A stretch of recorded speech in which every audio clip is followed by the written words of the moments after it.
So thank you so much for joining us here at KARE 11 News at noon. This is how you start a Monday. It's an exciting day here. We are kicking off a brand new 1-hour show. I'm here, of course, with Ben the Great, tracking all of our weather. Jamming this morning. And we got Cece Gaines joining the team. Hi. So excited. Cece, you'll have looks at a lot of things. Yeah, so many things. I'm here to bring just a fresh take on your news of the day. So I know this half hour I'm talking about the big construction project that's closing the historic Stone Arch Bridge for 2 years. There was a lot of people out there getting ready for it. I'm excited to learn a little bit more about that. It's a gorgeous day out there. Can we get a first look at the weather? Yes, we absolutely can. We do have a few showers out there this early afternoon, but nothing that's really going to cause things to wet down too much. I mean, we have this weak frontal system moving through. We'll call it a mixture of clouds and sunshine. Right now, it's areas from Alexandria, Sauk Center, even around the St. Cloud area. You're going to see some light showers over the next hour or so. Here in the metro, we'll cloud up for a little bit, but right now it's already 61 degrees. We're already warmer than our average high temperature for this time of year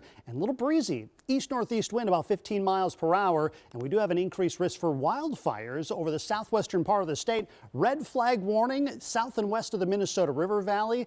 Southeast winds anywhere between 20 and 30 miles per hour, gusting to 45. That's where the fire danger is the highest today, but regardless, it's not a great day to burn. Breezy, dry conditions. We will drop that once we get into tomorrow when significant rain is in the forecast. We'll talk about some heavy showers and even some thunderstorms in your forecast just ahead, Alexis. It is April. We knew it had to come sometime. Well, listen, our top story at noon, a portion of the Stone Arch Bridge in Minneapolis is now closed, and construction on the 2-year project will keep bikers and walkers off the historic landmark. Cece, we've been covering this story since 5 this morning. The question is, what's being done? There were a ton of people out there yesterday trying to beat us to this rush. Yeah, a lot to get into. And actually, the St. Anthony main side of the bridge has been closed for a little over 7 hours now, and will still stay closed through the spring of 2025. So MnDOT reps say crews are repairing the mortar, which holds the bridge together. Rocks and stones will also be replaced or repaired as needed.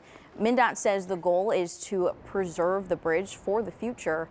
Crews will only close half of the bridge at a time, though, so you can walk or bike to the middle of the bridge and turn around at the closure.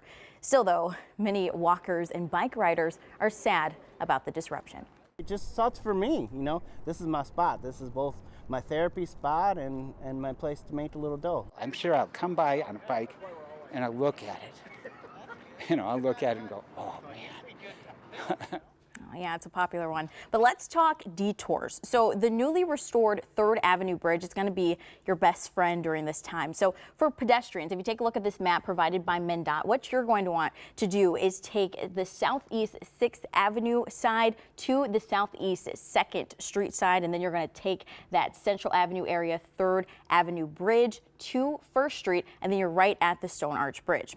Now, for bike riders, you have a southbound and northbound detour, which of course again is on MnDOT's website. But again, if you're coming southbound, you're going to want to take this West River Parkway area and then go on to Portland Avenue, Portland Avenue side here, and then you're going to want to take South 2nd Street to that 3rd Avenue Bridge, South Central Avenue area, then hop on to University Avenue and then 6th Avenue. If you're going northbound, you're just gonna do that route, but backwards, and then you're right back to the Stone Arch Bridge area. But again, a lot of people are talking about this because a lot of people like to be out in the sun, they like to bike ride, so these detours, you know, they may take a little bit to learn. Oh, absolutely. There were so many people out there, and people were like, of course, when the weather gets good. Right. All of a it sudden. Closes. But at least there will be some other businesses maybe. You know, they can get their thing. Thank you so much. Sure. You know, I'm directionally challenged. I need you every day. Right. Thank you, Cece. Well, get a look at this video of a wild rollover that happened in Brooklyn Center within the past few hours. This is at Highway 252 at 70th Street. While this looks scary, State Patrol tells us that no one was seriously hurt, thankfully. Troopers say the SUV hit a Jeep in the intersection while making a left turn and was then rear-ended by another car. Well, the Bureau of Criminal Apprehension is in Cannon Falls this afternoon investigating the death of a man who led police on a high-speed chase. The chase was captured on traffic cam video. Take a look at this. It all started last night when a driver took off after allegedly ramming into a West Concord police officer during a traffic stop. The chase ended with a standoff in the Mayo Clinic parking lot in Cannon Falls. Officials tell us the man died after turning the gun on himself. It's unfortunate anytime somebody loses their life. We don't know the circumstances behind what made him decide to end his, and that's very unfortunate. The sheriff's office says law enforcement did not fire their weapons. The hospital was put on lockdown, but is now back to regular operations. Well, within the last 2 hours, we've learned the man charged in the shooting of a Minneapolis police officer last August waived his right to a jury trial and will instead have a judge decide his case. Here's background on the case.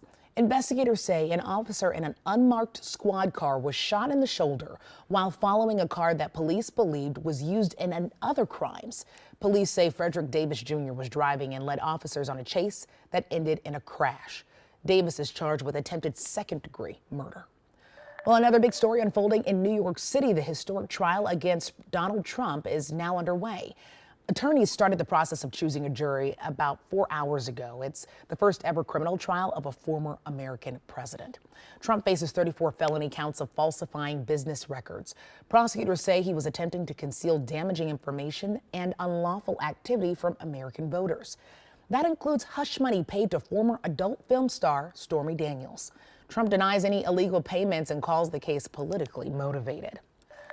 Israel is weighing its next steps today after Iran's retaliatory attack over the weekend. Richard Engel shares video of the drone and missile launches that lit up the sky. There is a sense here this morning that things could have gone very differently, and that had Iran's attack not been stopped, had the 300-plus missiles and drones that Iran fired at Israel over the weekend not been almost all shot down, we could very likely be in a new war right now with the United States involved. Over the weekend, overnight between Saturday and Sunday, Iran launched a salvo of attacks in waves against Israel, ballistic missiles, cruise missiles, drones. But according to the Israeli military and U.S. officials, about 99% of them were destroyed, diverted, shot down even before they entered Israeli airspace. Only a few ballistic missiles managed to hit Israel, causing almost no damage. So this is an enormous military success for this country, a success for the air defense systems here. The United States also played a key role. A U.S. general was commanding a quickly led coalition because Israel wasn't acting alone. The U.S., France, the U.K., Jordan also involved. So this was an international effort. A new story developing within the past few hours. We've just learned the FBI is now opening a criminal investigation into the deadly collapse of the Francis Scott Key Bridge in Baltimore. It's focused on what led up to the incident and if federal laws were followed. The FBI says it is now on the cargo ship conducting court-authorized law enforcement activity.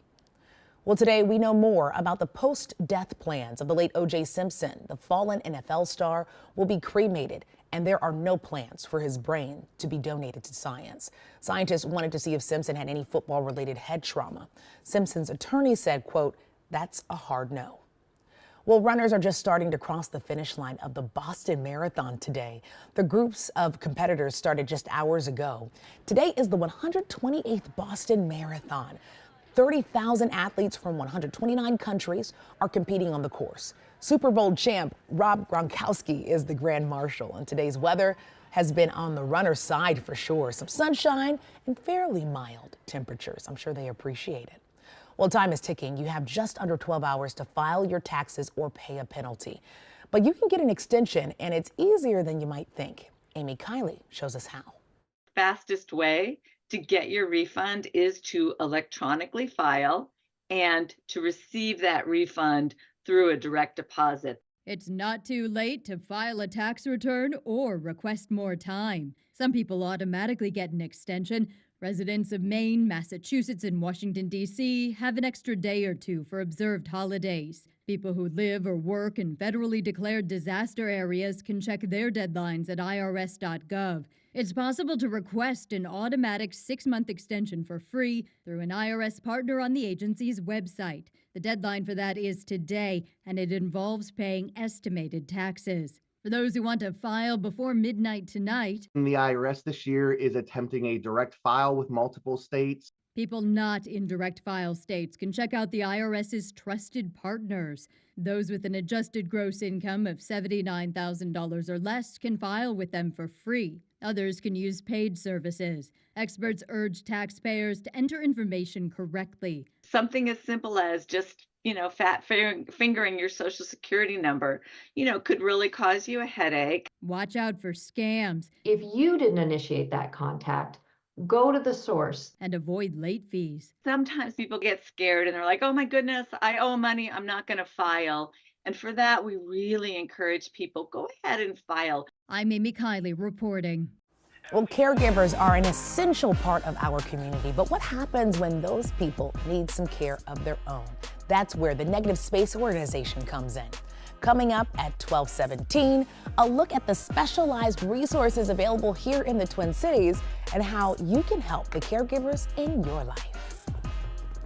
Of course, you're back at 12:15. Absolutely. You know what? Did you enjoy this weekend? Yeah. 85 degrees Saturday, 71 yesterday. Still pretty warm out there, but we are talking a gradual cool down and yes, some significant rain in your forecast. We'll talk about it coming up after the next break.